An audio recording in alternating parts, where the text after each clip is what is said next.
بسم اللہ الرحمن الرحیم۔ السلام علیکم۔ سورہ نور کی آیت نمبر 53 سے ہم نے آج اپنا سبق شروع کرنا ہے۔ سورہ مبارکہ کا اگر کوئی ایک مشترک مضمون طے کیا جائے تو وہ ہے پاکیزگی، مسلمانوں کا جو ایمان لائے ہیں ان کا تزکیہ، ایسے کہ وہ اپنے عمل میں، اپنے علم میں پاک ہو جائیں اور یوں اللہ کی طرف سے اس کامیابی کے مستحق ٹھہریں کہ جو اللہ تعالیٰ نے آخرت میں جنت کی صورت میں پاکیزہ لوگوں ہی کے لیے طے کی ہے۔ چنانچہ اس سورہ مبارکہ کا آغاز زنا کے کی سزا سے ہوتا ہے، اور پھر قرآن مجید نے ہم کو یہ بتایا کہ ہم کیسے اپنے آپ کو اس ناپاک چیز سے بچا سکتے ہیں، اور پھر اللہ نے اس اپنی روشنی کو بیان کیا کہ جو ایمان لانے کے بعد اللہ کے اوپر ایمان کی روشنی انسان کے دل کو منور کرتی ہے، اور پھر اس کے بعد وہ اس کے عمل کو روشن کرتی ہے۔ اس کے بعد کفر کے اندھیرے کو بھی اسی ضمن میں بیان کیا۔ اور اب جو ہم حصہ پڑھ رہے ہیں سورہ مبارکہ کا، اس میں اللہ تعالیٰ یہ بیان فرما رہے ہیں کہ وہ لوگ کہ جو اس روشنی سے محروم ہوتے ہیں، چاہے وہ پیغمبر کی صحبت ہی میں کیوں نہ ہو، ان کا عمل یہ بتا رہا ہوتا ہے کہ ان کا باطن ناپاک ہے، اس میں اندھیرا۔ تو چنانچہ ایسے ہی لوگوں کا ذکر کرتے ہوئے اللہ تعالیٰ نے فرمایا کہ وَأَقْسَمُوا بِاللَّهِ جَهْدَ أَيْمَانِهِمْ، یہ قسمیں کھاتے ہیں بڑھ چڑھ کر، لَئِنْ أَمَرْتَهُمْ، کہ اگر آپ ان کو حکم دیں گے، لَيَخْرُجُنَّ، تو یہ لازماً نکلیں گے۔ حکم دیں گے یعنی جہاد کے لیے حکم دیں گے، اس جہاد کے لیے کہ جو اللہ کی طرف سے اس کے دشمنوں کے لیے، اللہ کے پیغمبر کے، اللہ کے پیغام کے انکار کرنے والوں کے خلاف اللہ کی سزا کے نافذ کرنے کا جو طریقہ ہے، اس کو اللہ تعالیٰ چاہتے ہیں کہ وہ مسلمان اختیار کریں، اور وہی لوگ اختیار کریں کہ جو اہل ایمان ہیں۔ مگر وہ جو منافق تھے، جو اپنے اندر سے ناپاک تھے، ان کے اندر ایمان کی روشنی داخل نہیں ہوئی تھی، بس ایسے ہی اتفاقاً یا اپنے اغراض کی وجہ سے وہ شامل ہوئے تھے، وہ اس اللہ کی طرف سے دعوت آئی ہوئی دعوت کو ٹھکراتے تھے، نہیں مانتے تھے۔ تو فرمایا کہ یہ آپ کے سامنے قسمیں کھاتے ہیں بڑھ چڑھ کر کہ اگر آپ ان کو حکم دیں گے تو وہ لازماً آپ کے ساتھ نکلیں گے۔ قُل لَا تُقْسِمُوا، ان سے کہہ دیجئے کہ قسمیں مت کھاؤ، طاعۃ معروفہ، معروف دستور کے مطابق اطاعت ہی مطلوب ہے۔ یعنی یہ اتنی باتیں کرنے کی کیا ضرورت ہے، تمہارا عمل یہ بتائے گا کہ تم کیا واقعی ایمان لائے ہو یا نہیں لائے۔ ان اللہ خبیر بما تعملون، جو کچھ تم عمل کرتے ہو اللہ اس سے اچھی طرح باخبر ہے۔ یہ جس شخص کا دل ایمان کی روشنی سے محروم ہوتا ہے، وہ دوسروں کو اپنی بات باور کرانے کے لیے قسمیں کھاتا ہے۔ جس کا دل مطمئن ہے اسے کیا ضرورت ہے اس کی کہ وہ کسی کو اپنے دل کی بات پہنچانے کے لیے قسمیں کھائے، وہ تو اطمینان سے اپنی بات کرے گا. کسی نے ماننی ہے مان لے گا، نہیں ماننی تو اللہ تو جانتا ہے. فرمائے کہ قل اطیعوا اللہ و اطیعوا الرسول، آپ ان سے کہیے کہ اللہ کی اطاعت کرو اور رسول کی اطاعت کرو. فَإِن تَوَلَّوْا، پھر اگر تم نے منہ موڑا، فَإِنَّمَا عَلَيْهِ مَا حُمِّلَ، تو یہ جان لو کہ ان کے اوپر تو ذمہ داری ہے اسی کی کہ جو ان پر ذمہ داری ڈالی گئی. وَعَلَيْكُمْ مَا حُمِّلْتُمْ، اور تم پر وہی ہے ذمہ داری کے جو تم پر ڈالی گئی ہے. یعنی مطلب یہ ہے کہ ہمارے پیغمبر صلی اللہ علیہ وسلم تو وہ کام کر رہے ہیں کہ جو ان کی ذمہ داری ٹھہری ہے، اور وہ یہ ہے کہ وہ تم کو دعوت دے رہے ہیں، تم تم تک اللہ کے احکام پہنچا رہے ہیں. تو تم اپنی نافرمانی سے، گریز کرنے سے، بہانے بنا کر اپنے آپ کو حکم پر عمل کرنے سے بچانے کے نتیجے میں تم ان کا کچھ نہیں بگاڑ سکتے. ان کے اوپر اس کی ذمہ داری ہے کہ جو ان کو دی گئی، اور تم پر وہ ذمہ داری ہے جو تم کو دی گئی، یعنی کہ تم ہدایت پاؤ، تم صحیح راستہ اختیار کرو. وَإِن تُطِيعُوهُ، اور اگر تم نے ان کی اطاعت کی، تم نے ان کے بتائے ہوئے راستے کو اختیار کیا، تہتدوا، تو تم ہدایت پا جاؤ گے. یعنی مطلب یہ ہے کہ اب اگر تم کو ہدایت کا راستہ اختیار کرنا ہے، اگر تم کو اس دنیا میں وہ رویہ اختیار کرنا ہے جس کے نتیجے میں تم اللہ کے ہاں پسندیدہ قرار پا کر آخرت میں کامیاب ہو، تو اس کا ایک ہی راستہ ہے کہ تم ان کی، یعنی اللہ کے رسول صلی اللہ علیہ وسلم کی اطاعت کرو تو تم ہدایت پا جاؤ گے. وما علی الرسول الا البلاغ المبین، اور رسول پر تو سوائے واضح طریقے سے پہنچا دینے کے کوئی اور ذمہ داری نہیں. ان کو تو اللہ تعالیٰ نے جو ذمہ داری سونپی ہے، وہ ذمہ داری اس کے سوا کچھ نہیں ہے کہ اللہ کا پیغام لوگوں تک پہنچ جائے بالکل واضح. وہ وہ پہنچا رہے ہیں. یہ کام، یہ ذمہ داری آپ نے نبھائی اپنی زندگی میں بھی، اور پھر ایسا بندوبست کر کے گئے کہ آپ کے بعد دنیا کے سامنے یہی پیغام اسی واضح انداز میں پیش کیا جاتا رہا، اور ابھی بھی پیش کیا جا رہا. چنانچہ یہ پیغام قرآن مجید کی شکل میں پہلے دن سے سب مسلمانوں کے پاس ہے، اور یہ پیغام سنت کی صورت میں جو عملی دینی کام ہیں، عبادات ہیں اور دوسرے سنت طریقے ہیں، وہ پہلے دن سے ساری امت کے پاس موجود ہیں، اور دنیا کے سامنے اللہ تعالیٰ ان مسلمانوں ہی کے ذریعے سے اس کو پیش کر رہا ہے. تو پیغمبر کی ذمہ داری تو اس کے علاوہ کچھ اور نہیں تھی، اور وہ اپنی اس ذمہ داری کو بخوبی نبھا رہے ہیں. اب یہ ان لوگوں کا کام ہے کہ جو اس پیغام کو سنتے ہیں کہ وہ اپنے رویے سے یہ ظاہر کریں کہ کیا واقعی انہوں نے پیغام کو سن کر، سمجھ کر اس کے مطابق رویہ اختیار کیا ہے یا نہیں کیا. وعد اللہ الذین آمنوا منکم وعملوا الصالحات، وعدہ کیا اللہ نے ان لوگوں سے کہ جو ایمان لائے تم میں سے. ایمان لائے یعنی حقیقی ایمان لائے. وعملوا الصالحات، اور جنہوں نے نیک اچھے عمل کیے.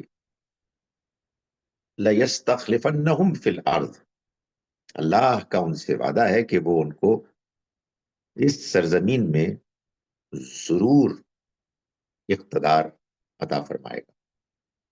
كَمَا اسْتَخْلَفَ الَّذِينَ مِنْ قَبْلِهِمْ، بالکل ویسے ہی جیسے کہ اس نے اقتدار عنایت فرمایا ان لوگوں کو کہ جو ان سے پہلے ہو گزرے. اللہ تعالیٰ جب اپنی بات کرتے ہیں تو بالکل دو ٹوک اور ایسے دلائل کے ساتھ کرتے ہیں کہ جو بالکل ناقابل تردید. یعنی مطلب یہ ہے کہ یہ جو اللہ کا وعدہ ہے اپنے پیغمبر کے ساتھیوں سے کہ وہ اگر اپنے ایمان اور نیک عمل کے طریقے کو اختیار کرتے رہیں گے تو پھر ان کے لیے اللہ کا وعدہ ہے کہ ان کو اس سرزمین میں، سرزمین عرب میں اور اس کے گرد و پیش میں اقتدار حاصل ہوگا. اور کیوں نہ ہو، یہی اللہ کا طریقہ ہے. اس سے پہلے بھی جن پیغمبروں کے ماننے والوں نے یہی روش اختیار کی ان کو یہ اقتدار ملا. بنی اسرائیل میں اس کی بہت سی مثالیں بہت سے ادوار میں سامنے آئیں. فرمایا کہ وَلَيُمَكِّنَنَّ لَهُمْ دِينَهُمُ الَّذِي ارْتَضَىٰ لَهُمْ، اور وہ ان کے لیے ان کے دین کو پوری طرح قائم کر دے گا، اس دین کو جسے اس نے ان کے لیے پسند کیا. یعنی یہ دین کہ جو محمد صلی اللہ علیہ وسلم لے کر آئے ہیں، یہ اللہ کا آخری دین، وہی دین کہ جو تمام انبیاء کا دین تھا. لیکن انبیاء علیہ السلام کے دنیا سے رخصت ہو جانے کے بعد ان کے بعد کے ماننے والوں نے اس کو بگاڑ دیا، اس کو بدل دیا. تو اب یہ دین کہ جو اصل اللہ کا دین ہے اپنی صحیح شکل میں، یہ اب اس سرزمین پر اور اس کے گرد و پیش میں جو اور علاقے اللہ کی مرضی کے مطابق ان کے زیر تسلط آئیں گے، اس میں یہ دین قائم ہو جائے گا. یہ پوری طرح سے ان علاقوں پر نافذ ہو جائے گا. یہ اللہ کا وعدہ ہے.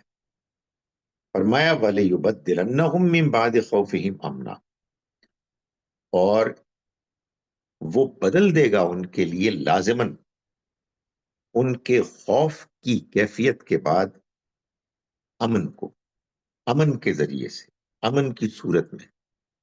یعنی ایک ایسا زمانہ آئے گا کہ جب لوگ اللہ کی عبادت کریں گے، اللہ کے دین پر عمل کریں گے اور انہیں دشمنوں کا کوئی خوف نہیں ہوگا. وہ حق پر عمل کریں گے، انصاف کو پائیں گے اور اطمینان چین کے ساتھ رہیں گے. یعبدوننی لا یشرکون بی شیئا، وہ میری عبادت کریں گے اور کسی کو میرا شریک نہیں ٹھہرائیں گے. ومن کفر بعد ذالک، اور جو اس کے بعد بھی منکر ہوں، فاولئک هم الفاسقون، تو وہی لوگ نافرمان.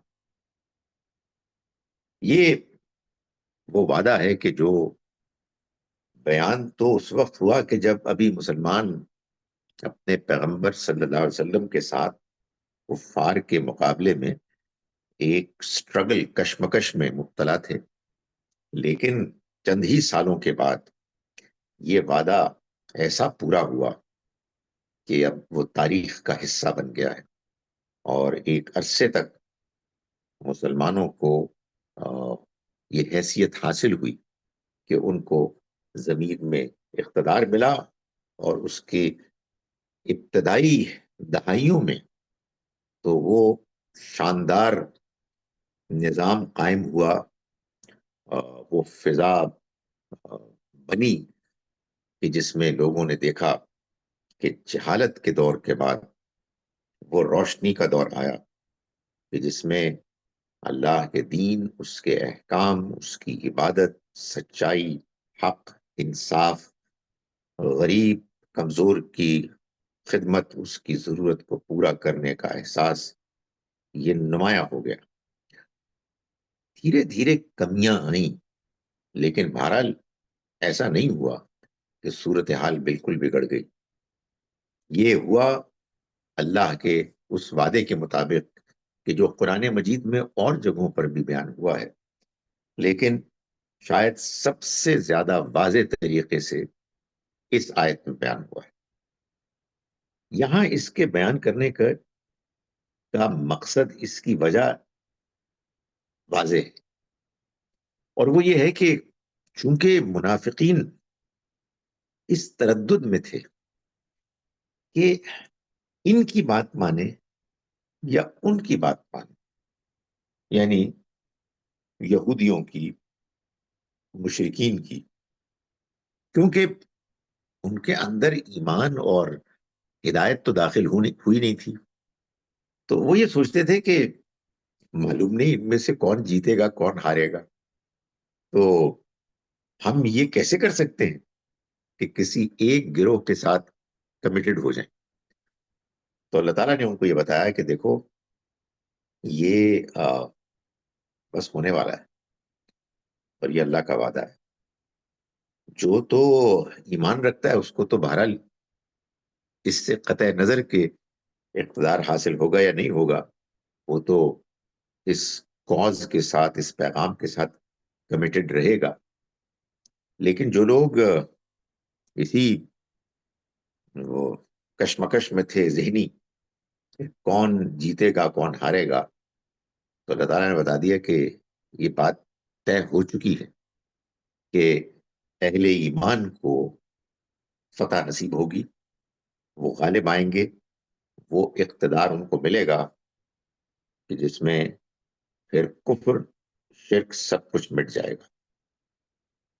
یہ بات بیان کرنے کے بعد اب اللہ تعالیٰ فرماتے ہیں کہ وَأَقِيمُوا الصَّلَاةَ وَآتُوا الزَّكَاةَ وَأَطِيعُوا الرَّسُولَ لَعَلَّكُمْ تُرْحَمُونَ، اور نماز کا اہتمام کرو اور زکوٰۃ ادا کرو اور رسول کی اطاعت کرو تاکہ تم پر رحم کیا جائے۔ یعنی مطلب یہ ہے کہ اے لوگوں جو کچھ منافقت میں مبتلا ہو، ابھی غیر واضح ہو، تم اپنے اندر کی شبہات کو، ترددات کو دور کرنا چاہتے ہو، تو پھر دین کے ساتھ مخلصانہ رویہ اختیار کرو، نماز کا اہتمام کرو، زکوٰۃ ادا کرو اور رسول کی اطاعت کرو۔ اس کے نتیجے میں تم پر رحم کیا جائے گا، تم کو ہدایت آہستہ آہستہ حاصل ہوگی۔ ہم کو بھی یہی اللہ کی رہنمائی، یعنی دین پر عمل کرتے ہوئے بھی ہم کمزور پڑ جاتے ہیں، شکوک و شبہات میں مبتلا ہو جاتے ہیں۔ شکوک و شبہات یا تو وہ ہوتے ہیں کہ جو سوالات کے نتیجے میں پیدا ہوتے ہیں، وہ تو پیدا ہوتے رہنے چاہیے، بھائی ہمیں دین کو سیکھنا ہے، سمجھنا ہے، تو یہ تو ایسے ہی ہوگا کہ ہم سوچیں گے، غور کریں گے، سنیں گے، پڑھیں گے، اور پھر جو جوابات ہیں ان میں اللہ تعالیٰ ہماری رہنمائی فرمائے گا۔ لیکن شکوک و شبہات اور ترددات کا ایک پہلو وہ ہوتا ہے کہ جو انسان کے اندر پیدا ہوتا ہے اس کی کمزوریوں کی وجہ سے۔ کبھی کوئی با اخلاق انسان، کردار کا بلند انسان ایسے شکوک میں مبتلا نہیں ہوتا کہ جو اس کو دین کے بارے میں متردد کرتے۔ وقتی کچھ اثرات ہوتے ہیں، پریشانیاں ہوتی ہیں، وہ تو ہونی چاہیے، امتحان ہے یہ دنیا کی زندگی، تو ایمان کا امتحان تو ہونا چاہیے۔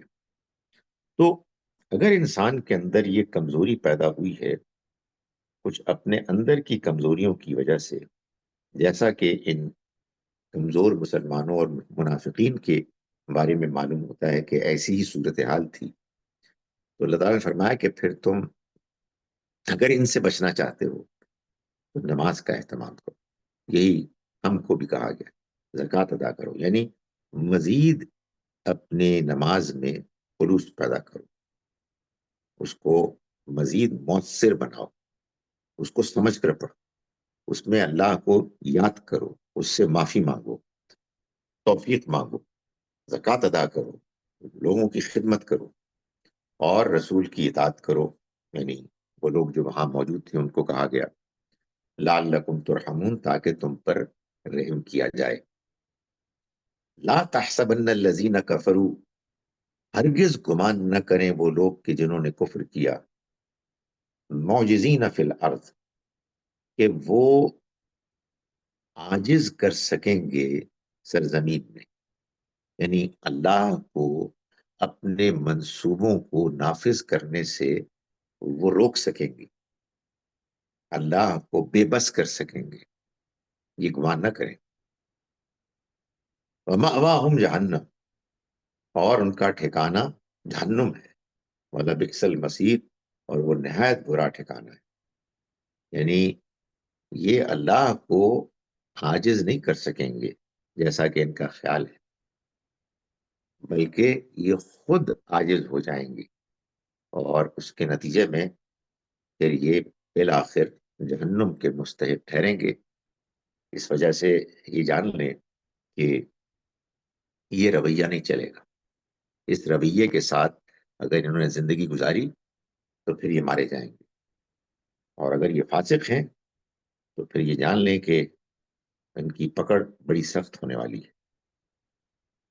اس کے بعد اب مضمون بدلتا ہے، اور اللہ تعالیٰ فرماتے ہیں یا ایھا الذین آمنوا لیستأذنکم الذین ملکت ایمانکم والذین لم یبلغوا الحلم منکم ثلاث مرات، ایمان والو، تمہارے غلام اور لونڈیاں، اور تم میں سے وہ لوگ کہ جو ابھی بالغ نہیں ہوئے، یعنی بچے، یہ 3 وقتوں میں، ثلاث مرات، کیا کریں 3 وقتوں میں؟ تم سے اجازت لے کر تمہارے پاس آیا کریں۔ اب یہ مضمون کہاں سے اچانک آ گیا؟ اللہ تعالیٰ نے، آپ کو یاد ہوگا، اسی سورہ مبارکہ میں آیت نمبر 27 سے لے کر آیت نمبر 31 تک مسلمانوں کو بعض ایسے احکام دیے جو زنا اور ناپاکی سے بچنے کے لیے گویا کہ اللہ کی طرف سے وہ احتیاطی تدابیر تھیں جن کو سد للذریعہ کہا جاتا، یعنی کسی برے الٹیمیٹ گناہ سے روکنے کے لیے جو راستہ ہے اس کو روک دیا جائے تاکہ انسان اس کے قریب نہ جا سکے۔ تو اس میں اللہ تعالیٰ نے یہ بھی بتایا کہ تم دوسروں کے گھروں میں بغیر اجازت کے نہ جاؤ، یہ بھی بتایا کہ اپنی نگاہ کو پاکیزہ رکھو، یہ بھی بتایا کہ اپنی نیت کو صاف رکھو، اپنی شرمگاہوں کی حفاظت کرو، ایسے کپڑے پہنو ڈھانکی ہوئی ہیں، ڈھانکی ہوئی ہو ٹھیک طرح سے، اور خواتین کو اس کے علاوہ اس کی بھی رہنمائی فرمائی کہ اگر وہ زینت سے آراستہ ہوں تو اپنی زینتوں کو چھپا کے رکھیں، سوائے ان کے کہ جو آپ سے آپ ظاہر ہیں، یعنی چہرہ، ہاتھ اور پیر، یہاں اگر زینت ہو بھی جائے تو تب بھی اس کو ظاہر کرنے میں حرج نہیں۔ تو اس میں اب جب اللہ نے احکام نازل فرمائے تو لوگوں نے اس کو سمجھا، ان کو سمجھا اور اس پر عمل کیا۔ تو سورہ مبارکہ میں درمیان میں اور مضامین آئے، گویا کہ ایک گیپ آ گیا۔ اب اس کے بعد اللہ تعالیٰ اس عمل کے نتیجے میں جو سوالات پیدا ہوئے، جو الجھنیں پیدا ہوئی، ان کے جوابات دے رہا ہے، ان کی وضاحت کر رہا ہے۔ اور اس میں یہ ایک دلچسپ بات ہے کہ جب بھی اللہ تعالیٰ ایسا کرتا ہے تو پھر آخر میں یہ فرماتا ہے کہ کذالک یبین اللہ لکم آیاتہ، اسی طرح سے اللہ تمہارے لیے اپنی آیات کو واضح کرتا۔ اور یہ اصل میں اللہ تعالیٰ بتا رہے ہیں کہ جو میں نے بالکل شروع میں وعدہ کیا تھا نا سورہ قیامہ میں، ثم ان علینا بیانہ، اے پیغمبر ہم اس قرآن کو جمع بھی کریں گے اور اس کو ترتیب کے ساتھ آپ کو بتائیں گے بھی۔ یعنی محفوظ کر کے پھر ہم اس کو بیان بھی کریں گے. یعنی اس میں جہاں جہاں کچھ سوالات پیدا ہوں گے ان کے جواب بھی ہم دیں گے. تو اللہ تعالیٰ اسی کو واضح کر رہے ہیں کہ یہ جو گھروں میں بغیر اجازت کے داخل ہونے کا معاملہ ہے، یہ سوال پیدا ہوا کہ کیا یہ بچوں کے لیے بھی ہے اور ان کام کرنے والوں کے لیے بھی ہے کہ جو غلام لونڈیاں کام کرتے تھے. تو اس سے تو بڑا مسئلہ پیدا ہو رہا ہے، تنگی پیدا ہو رہی ہے. تو اللہ تعالیٰ نے فرمایا کہ دیکھو، اجازت لیں تم سے وہ تمہارے غلام لونڈیاں کے جو خدمت کے لیے تمہارے پاس ہیں، اور وہ بچے کے جو ابھی بالغ نہیں ہوئے، 3 اوقات میں: من قبل صلاۃ الفجر، فجر کی نماز سے پہلے، وحین تضعون ثیابکم، اور جب تم من الظہیرہ، جب تم دوپہر کے وقت آ، اپنے کپڑے کچھ اتار لیتے ہو، ومن بعد صلاۃ العشاء، اور عشاء کی نماز کے بعد. یہ 3 اوقات ہیں کہ جن میں یہ جب آئیں گے تو یہ اجازت لے کے آئیں گے. کیوں؟ ثلاث عورات لکم، یہ 3 وقت ہیں تمہارے لیے پردے کے. اس کے علاوہ جتنے بھی اوقات ہیں، لیسا علیکم ولا علیہم جناح بعدہن، نہ تم پر کوئی گناہ ہے نہ ان پر کوئی گناہ ہے ان اوقات کے علاوہ کہ وہ بے تکلف بغیر اجازت کے آئیں جائیں. کیوں؟ طوافون علیکم بعضکم علی بعض، یہ وہ لوگ ہیں کہ جو تمہیں میں سے ہیں، تم ایک دوسرے کے آس پاس آنے جانے والے ہو، یعنی تمہارے کام ہوتے ہیں ایک دوسرے سے، نظام ایسے ہی چل رہا ہے. تو کوئی حرج نہیں ہے، اس لیے کہ تم ایک دوسرے کے پاس آنے جانے والے ہی لوگ. تو اس لیے 3 اوقات میں تو بہرحال تمہیں احتیاط کرنی ہوگی، لیکن اس کے علاوہ جو تم بے تکلفی کا ایک ماحول رکھتے ہو اسی کو جاری رکھنے میں کوئی حرج نہیں. کذالک یبین اللہ لکم الآیات، اسی طرح واضح کرتا ہے اللہ تمہارے لیے آیات. واللہ علیم حکیم، اور اللہ جاننے والا حکمت والا ہے. یعنی وہ جانتا ہے کہ اصل حقیقت کیا ہے، اور اس کی حکمت یہ ہے کہ تم کو سمجھانے کے لیے پہلے اس نے احکام کو مجمل طور پر ذرا اختصار کے ساتھ اصولی طور پر بیان کیا، اور پھر تمہارے اندر دین کے فہم کی گہرائی پیدا کرنے کے لیے اس نے جو سوالات پیدا ہوئے ان کے جوابات دے دیے. یہی سیکھنے کا صحیح طریقہ ہے. آپ خود غور کریں، آپ کو سپون فیڈنگ نہ کی جائے، اصولی طور پر بات بتا دی جائے، اس کے بعد آپ خود سمجھیں، خود غور کریں، اور پوچھنے پر آپ کو جواب بھی ملے.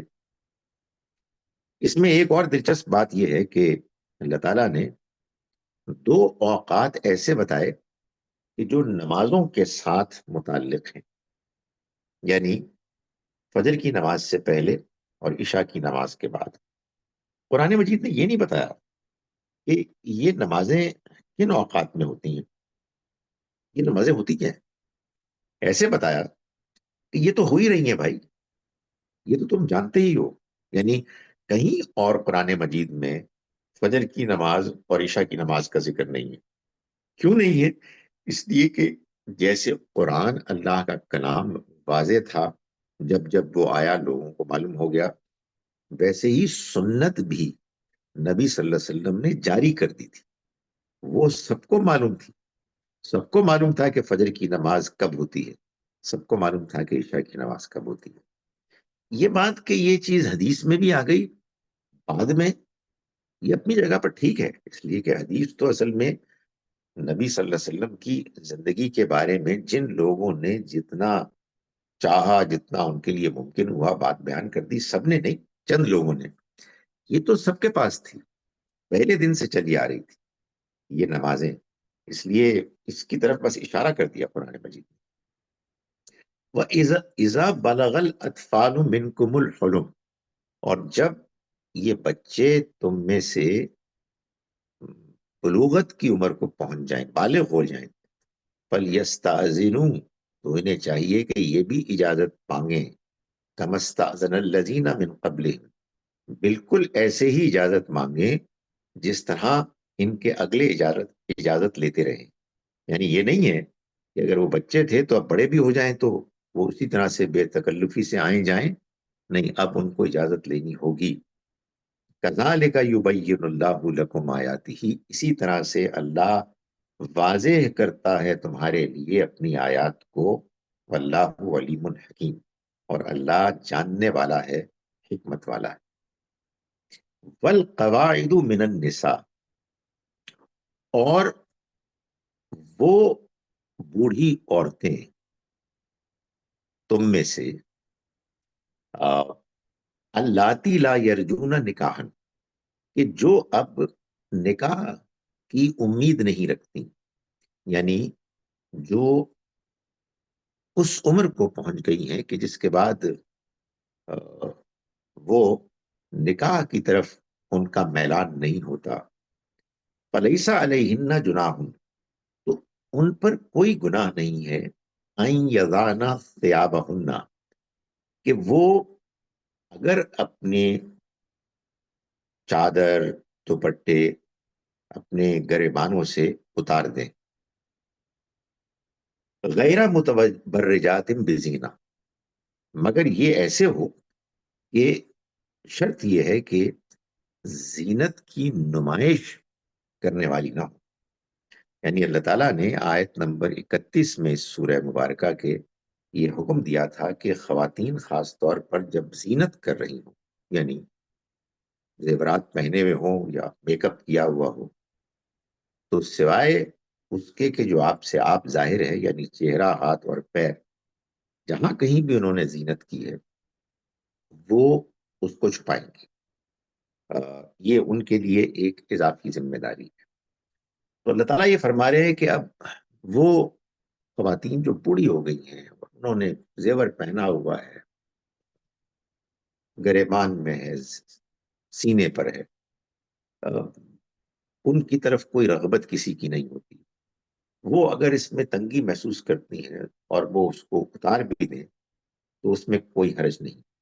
یعنی یہ بھی ظاہر ہے کہ ایک سوال پیدا ہوا ہوگا، یا تو کسی نے پوچھا یا ویسے ہی عملاً یہ بات سامنے آ گئی.